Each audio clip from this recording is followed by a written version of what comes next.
Pet Life Radio. This is Pet Life Radio. Let's talk pets.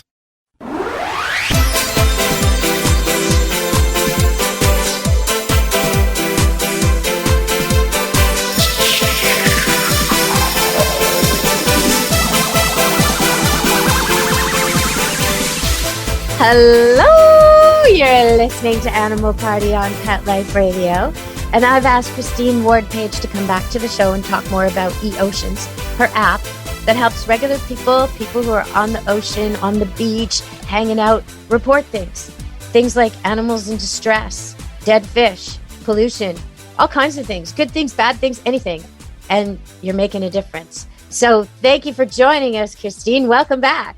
Thank you so much for having me. Oh, it's great to have you. It's great because I think, you know what? I get a little focused on the dogs and cats and the land animals. They kind of forget that like 80% of the world's biodiversity is not on land, has nothing to do with land, right? There's all these like sentient thinking mammals living under the water that we just don't even consider. Yeah, no, Animal Party should be talking about this. So I'm really glad you're on the show. I talked about sturgeon in the last show and how sometimes I see them jump and they're just these prehistoric monsters and they're gigantic. And I think most people don't even know about them. There's so many things in the ocean most people don't even know about. So I'm sure your app is helping discover new things. Is that part of it? Oh, absolutely. So, we've talked about one thing is trends. So we want to look at trends through time and trends through space. But also, people are seeing new things all the time. New species in new places that we didn't know that they were, interactions between new species. And so, as like I said earlier, is that scientists, we only can sample such a small fraction of the world's ocean. And so by crowdsourcing and involving the public, and especially people like dive tour guides who are out there every single day, ferry operators, they go back and forth across the same part of the ocean every day, and they see new things that, are typically undocumented. And so bringing these to the surface can really help. It's not only exciting, but it's also, it helps us discover more about the ocean and really reminds me of what we still have to learn. It reminds me a little bit, the tweaking, like when you talk about trends and how sometimes the best intentions go wrong because we just miss it by a week. So for example, sometimes I have more land experience. So there'll be like some kind of bird sanctuary and there'll be an order made in the court that the miners can't mine within a certain distance of the birds while they're nesting. But if they're off by a week and they let the mining and the noise begin before the nests are empty, the whole thing fails, right? Mm-hmm. But someone has to actually report that, excuse me, you got your dates wrong. We need to extend this, or your range is wrong, or you're not in the right location. All these efforts to curtail the noise for a week or two are not going to have any good effect unless it's done exactly right. And I'm sure that's what's going on with the ocean too, right? Mm-hmm. And, in the ocean, we've got these things called we've got marine spatial planning, which can include marine reserves, marine protected areas, which there's a major push for growing those to cover 30% of the world's oceans by 2030. You've got time area closures, which are closures that only are for a very short period of time, like you mentioned, to protect, say, spawning grouper, spawning cod. So you keep out certain fisheries at that certain time that we think is when it overlaps with their peak spawning. But things like climate change can really change those distributions and those timing of those. And we may not know because a lot of the data that we have is based on, the last, 4 decades of data, which is great. But now we're in this time period of change in the oceans and on land, and also with the blue economy. So, there's this increase in push to grow and diversify the blue economy, which also impacts all these different layers of wildlife in the oceans. And so whoa. I needed to define that. What is the blue economy? Oh, the blue economy.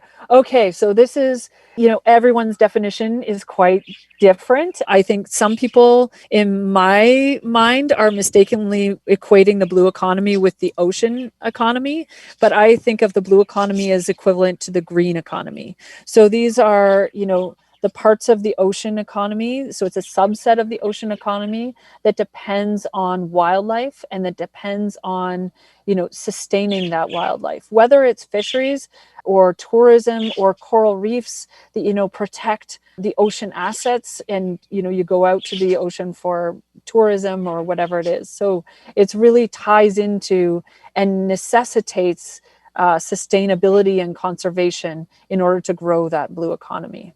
Okay. Has your Eoceans app been part of anything to do with reporting on the effects of salmon, farm-raised salmon in oceans, and they're causing problems to wild salmon?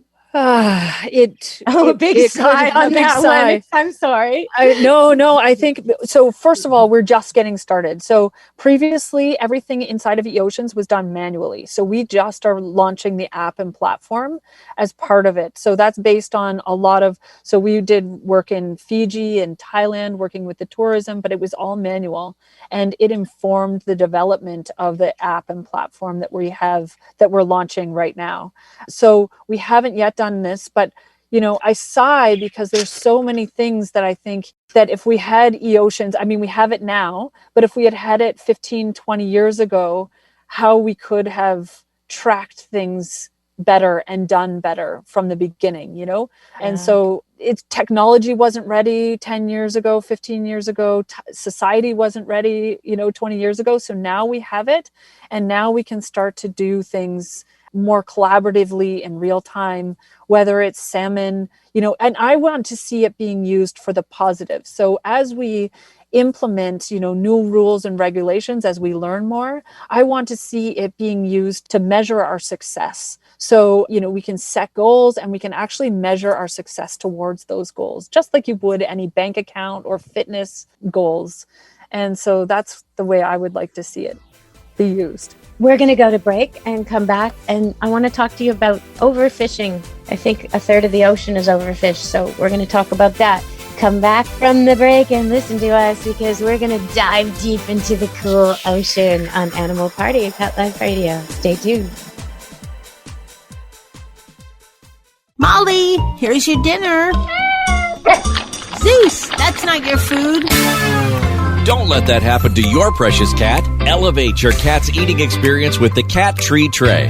The Cat Tree Tray keeps your cat's food off the floor and conveniently located on the cat tree.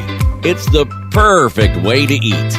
It's a beautiful wrought iron tray that easily attaches to your cat tree and keeps dogs and other critters out of your cat's dish. A must for multi-pet households. There's a 6-inch tray for large bowls and a 4-inch tray for smaller bowls.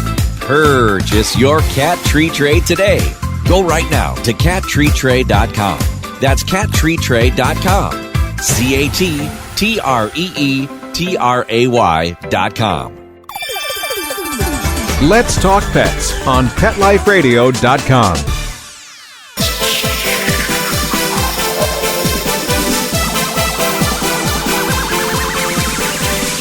Hello, we're back. We're cooling off in the ocean.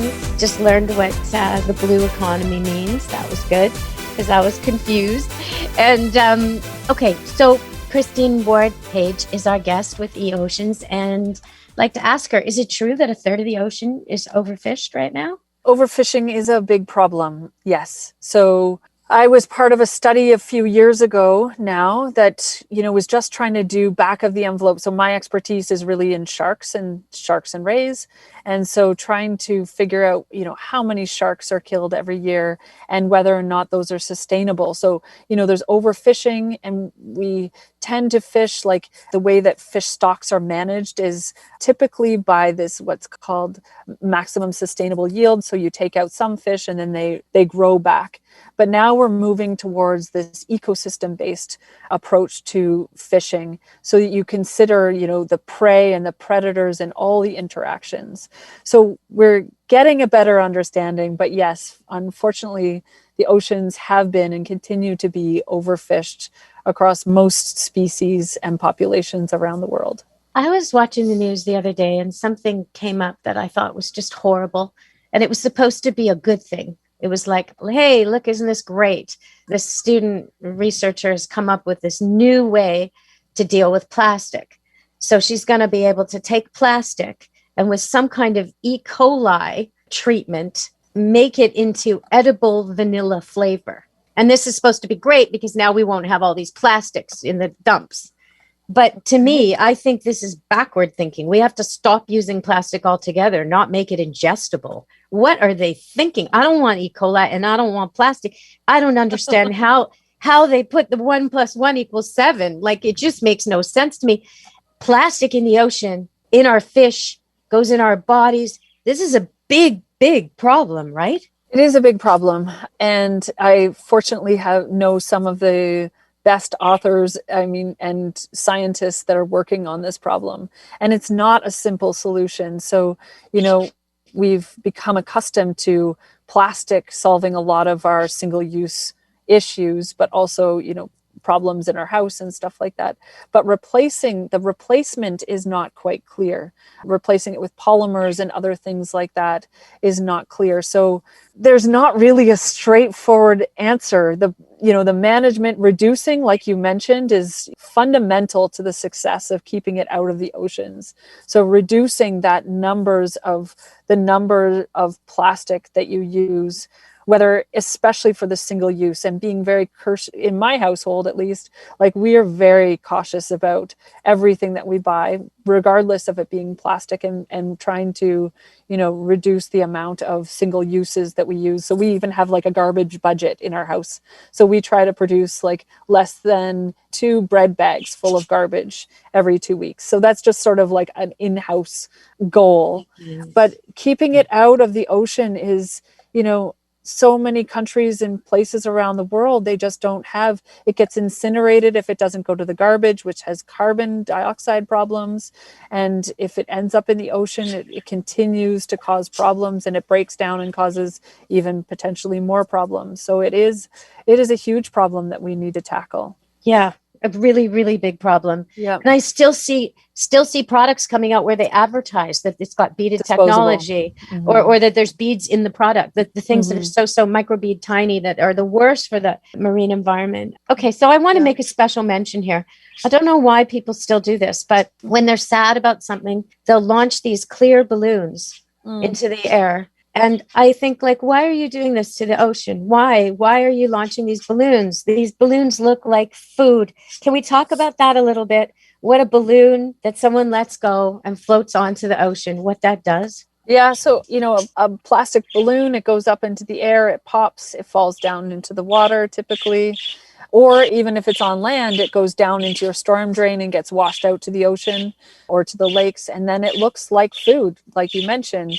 It's similar to plastic bags, And so animals that eat things like jellyfish, like turtles, they often mistake them for their food. And so they will ingest them. And then scientists find them in the guts of choking the insides of the animals.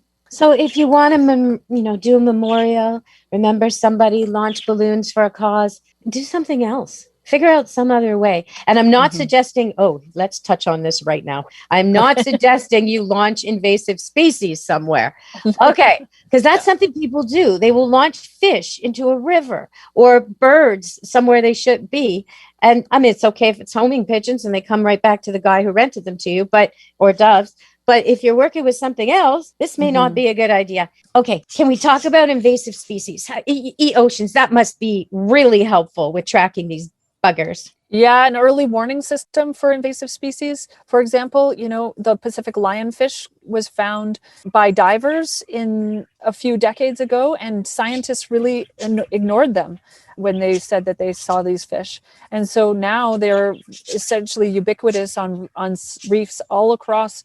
I think they go down through Brazil and all the way up to North Carolina. I believe that's their range distribution now. And so they're not meant to be there. They're from the Pacific, and they're voracious hunters.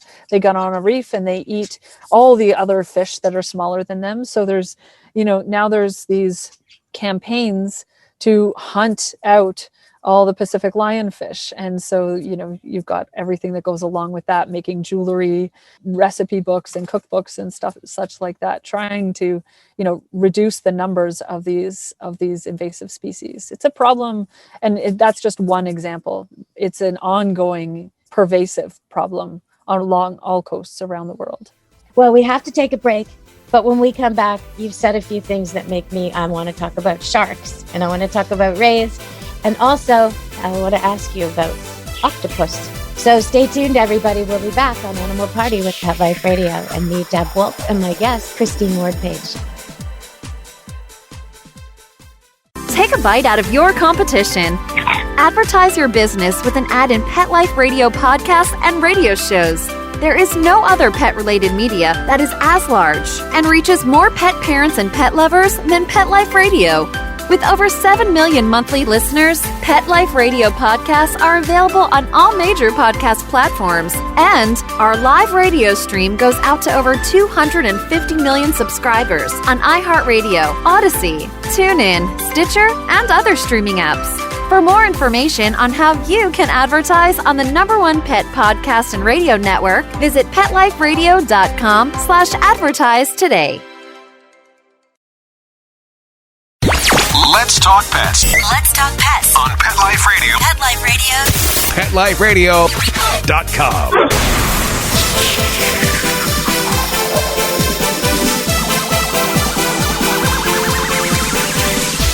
Hello, you're back on Animal Party. Get your feet wet. We're going to the beach with Christine Ward-Paige, and we're taking our Eoceans app because we might just see something. We might see a fish. We might see a bird. We might see pollution. We might see something we need to report to help get the word out. Because you know what? If we're all reporting at the same time, things can be done. Animals can be saved. Migration can be tracked. New patterns can be noted. Policies and protection efforts can be targeted better.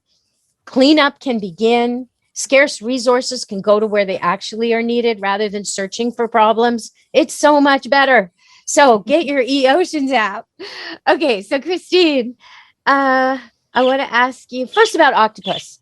Okay, I've seen footage of octopus flying and traveling huge amounts, doing this weird thing they do where they hover and then they just launch themselves. You got anybody reporting that on Eoceans? Well, I have had people reporting on octopus. It's not something that I know a ton about. I have colleagues that are much more informed, but they are very interesting and cool animals to see as a diver.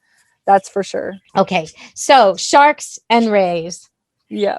Everybody probably is afraid of sharks. Most of us are, but apparently you're more likely to be hit twice by lightning than be hurt by a shark. So are they really as bad as we think? Well, I mean, I have been around many sharks in my life, and I still have all my parts and never been afraid. Well, I can't say I've never been afraid. The first time I saw a shark, I was, in my early 20s, and I was checking. I had some sediment samples underneath a dock where the sharks came in to feed, and I was down there by myself at 6 o'clock in the morning, and a big lemon shark headed towards me, and I was on breath hold, and there was a big lemon shark headed towards me, and when I saw it, I just flew out of the water, and it similarly darted in the other direction. We both scared each other. So other times, when I was 7 months pregnant, I was in the Bahamas again with the late Sonny Gruber, who was an amazing shark researcher who took us out to go see some of his research sites. And at one site, he had a whole bunch of Caribbean reef sharks and was throwing bait at them while we were in the water. And I was 7.5 months pregnant. And he put the bait so close to us. He said, "Oh, push them away. But I couldn't because I had this big stomach in the way." And so, but no, I've never had a negative incident and seen lots of bull sharks, tiger sharks, not yet seen a whale shark, but I can't say. I find that amazing because I'm normally not a fearful person, especially with animals. But the one time that I was able to jump in the water and swim with a whole group of wild dolphins, I had fear. I was trying not to have fear because I'm telling myself these are dolphins and flipper and it's okay. But they're awfully big and awfully fast. And there were lots of them. And I was completely surrounded above and below and around. And that sounds wonderful. It totally was. Really, it was in Florida off Captiva Island. And I was working on a boat I've had a bunch of jobs on boats. I've worked on the BC ferries, bunch of boating. So I've been out in the water a lot and had some great opportunities. In that same area in Southwest Florida, I was able to spend quite a lot of time with manatee, which I wasn't afraid of. Oh, beautiful, beautiful animals. And for people who don't know this, their mammary glands, their breasts are located under their flippers. So when they nurse their babies, it looks like they're hugging them. I mean, they're just beautiful. But yeah, no, even though the dolphins were not aggressive to me in any way, just they're huge. They're like NBA players. They're enormous. And they move so fast, like a blink of an eye, like a dragonfly or a swallow, like faster than you can almost see. Right. And you're coming up for breasts way more than they are. So you're kind of disoriented anyway. I don't know. I could feel the heat flooding out of my armpits because I was scared. So I knew that they knew that I was scared. Right. Because they must know. So the shark must know, too, if you're afraid. Right. Oh, I don't know about that. They must smell it in the water. I don't know about that. I don't know. They're keyed up for smells and tastes. And, I would think they would. Well, you're a brave woman to go with the sharks. But like you say, they're misrepresented, aren't they? Yeah. I mean, they're just doing what, for me, I remember having this conversation with some of my peers early when I first started, studying sharks, and you'd hear the word shark attack. And I just think, the intention, that means intention. So now we use the word like it's a shark bite or shark incident, but we can't know what the intention was. And they're just predators and they're not all they're all predators, but they're not all hunting big things. Some of them are small, fairly docile animals that are eating small prey.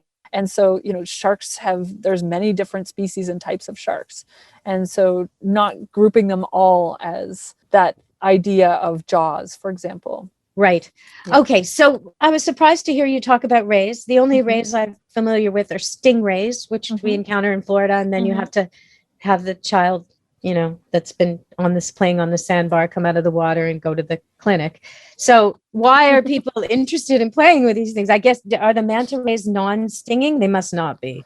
No, but people go, lots of different rays. People go, those are a hot item to see when you go diving in the Caribbean. Lots of southern stingrays and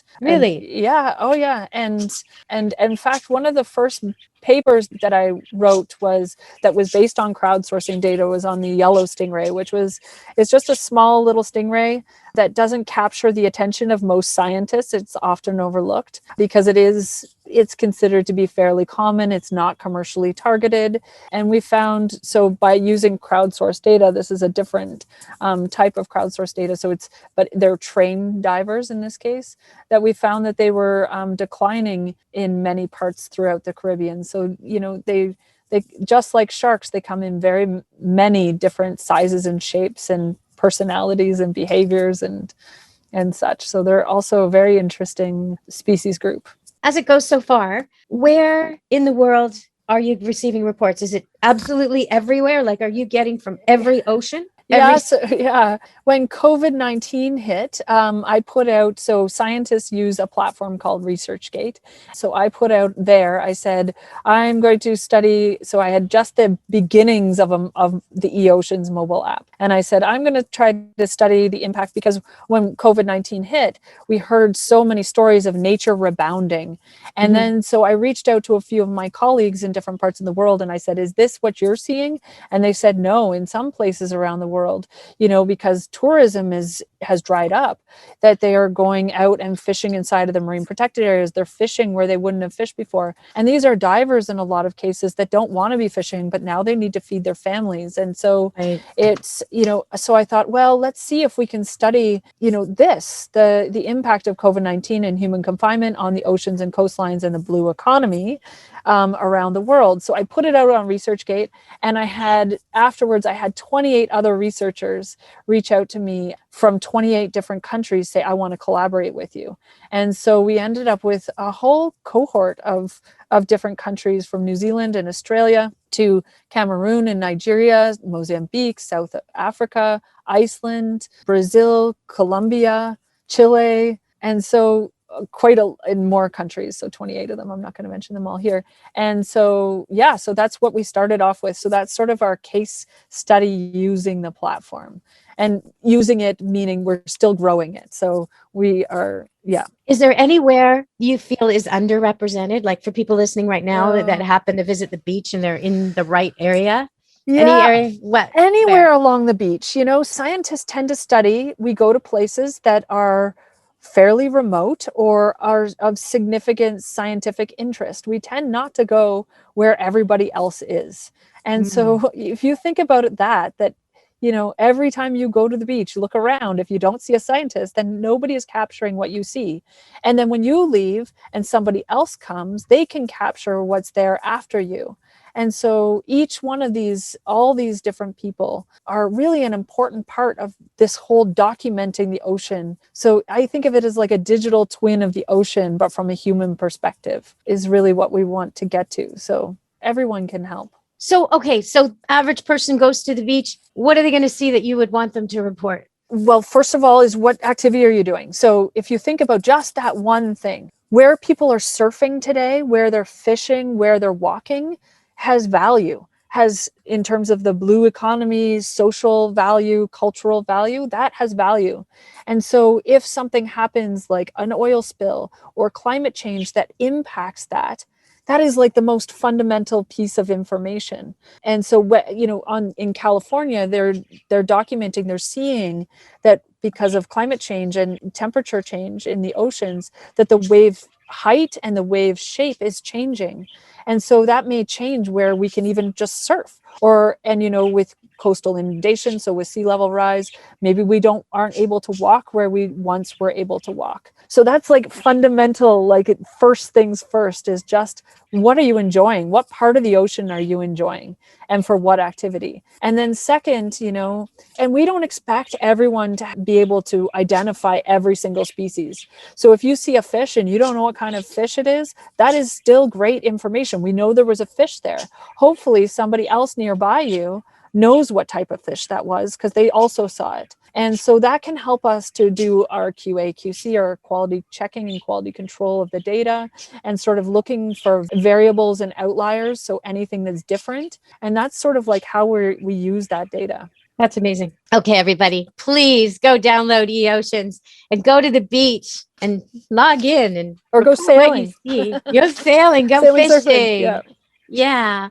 Okay, Christine, thank you so much for joining us today. Thank you very much for having me. Oh, it's been great. I'm really happy to do this because it's just going to cause so much good. It's going to be a ripple effect all along the oceans of the world through my listeners reporting in. It's going to be great. So thank you again, Christine Ward-Paige and Eoceans. That's the app. And so just to leave you with the message from the website, right away, you can reduce your carbon, eat sustainable seafood, talk about it with everybody. Don't use plastic and keep yourself educated. Those are the 5 things. Plus, of course, get the Eoceans app and start logging in what you see when you're at the beach. That's what we need you to do to keep the oceans working well and keep our programs of conservation targeted in the right places. So thanks again, Christine Ward-Paige. Thank you for joining us. Thank you very much. Have a great day. You too. All right, everybody, from Deb Wolf, that's me, Animal Party Pet Life Radio.